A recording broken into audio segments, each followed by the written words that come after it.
Okay, well, in our last video, we talked about downloading the Lifeway app so as to use the Gospel Project. Now we're going to talk about how you can use the Gospel Project with your kids at home. So first, you open the Lifeway app, and again, you have to. Well, actually, you don't have to scroll down, but you'll notice the button at the bottom, which is your library. Those are that's how you access the things that you've purchased.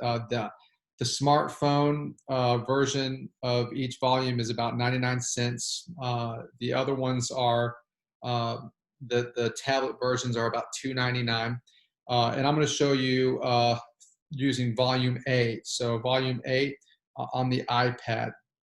And so you click it and you click read. And you'll notice at the top, you have this thing called a theme song, big picture, gospel, key passage, and key passage song. And below that, then you have these different sessions. And once we get going on this, you'll actually, if you download this, you'll have access to all the sessions that we will be doing for this volume. And this volume includes Unit 22, Unit 23, and also close that, and Unit 24. And so you can actually work ahead if you want. But one of the things that you can do, a good way to do this with your kid at home, if you want to do some sort of family devotion, would be this. A way to start off would be the theme song. And for each volume, there's a theme song. And they have this idea of a preschool volume or a kids volume. It doesn't really matter. Just do whatever your kids like the most. And so you click play.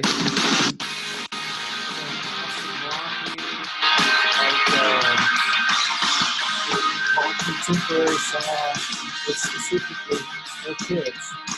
There is only one who can free.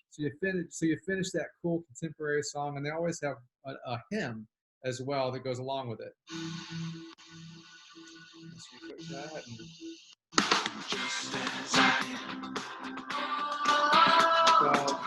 so you can do the theme song with the kids just to start it off, and they can learn it because you do the song, you repeat it, but they're actually really good and easy for kids to remember. And then you go back to your unit that you're on. We're on Unit 22.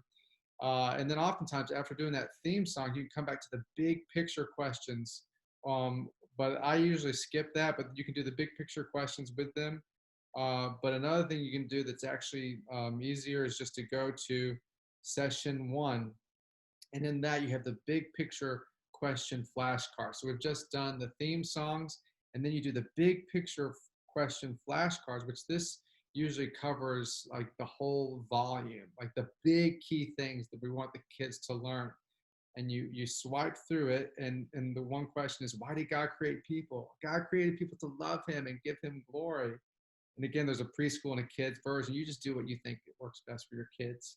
But they're practically the same. Like, it's like, why did God create people? God created people to worship him, love him, and show his glory. So it's just like a more complicated version of that, I guess. So you do whatever works best for your kids. But these would be the big picture questions that would be unpacked through this whole volume. What did Jesus teach when he was on earth? Jesus taught about God and his kingdom. He taught that all scripture is about him. And so that one, and then why did Jesus perform miracles? So these are the big picture questions. And then after you do that with your kids, I don't know why they do it like this, but we know that we're in the first unit in session 1. So we go back to session 1. We've done the big picture questions. And another thing that you can do with your kids is some of these games like the key passage recorder, the kids key passage puzzle or story point puzzle. I like to do the story point color. It's really good for young kids. I'm going to turn the screen. I don't know what's going to happen here, but it's not going to do anything.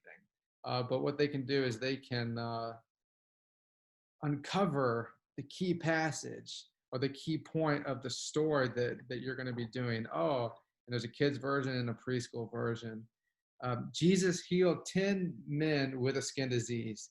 Jesus healed 10 men and one was saved. And so that's like this idea of the key point for the story. And then what you can do is go down to the Bible story video. You click that, again, a preschool version or a kids version. The preschool version is very similar, but it has like the puppet lady that starts off. She's a ventriloquist.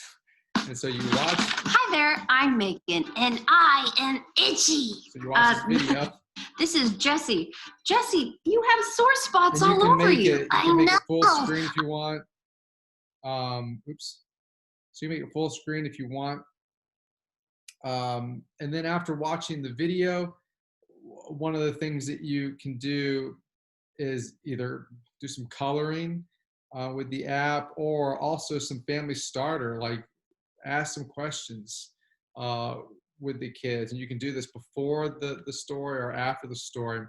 And so these are just some ways that you can work through some of these sessions, or review some of the sessions with your kids. It's actually kind of fun, and it's really geared towards uh, your children. So it's really great. And then again, like maybe you're trying to explain the gospel to your children, and right here they have like a way to explain the gospel to preschoolers, and they can themselves actually click on it and continue to unpack what it means, what the gospel actually means. And so this is something that you can use as well, just to explain the big theme of Scripture, and even do some key passage memory passages as well. So it's jam packed with really great things for you to do with your family, and it really helps guide you. So uh, make sure to download the app, get familiar with it, because it's going to be something that we're going to want you to use with your kids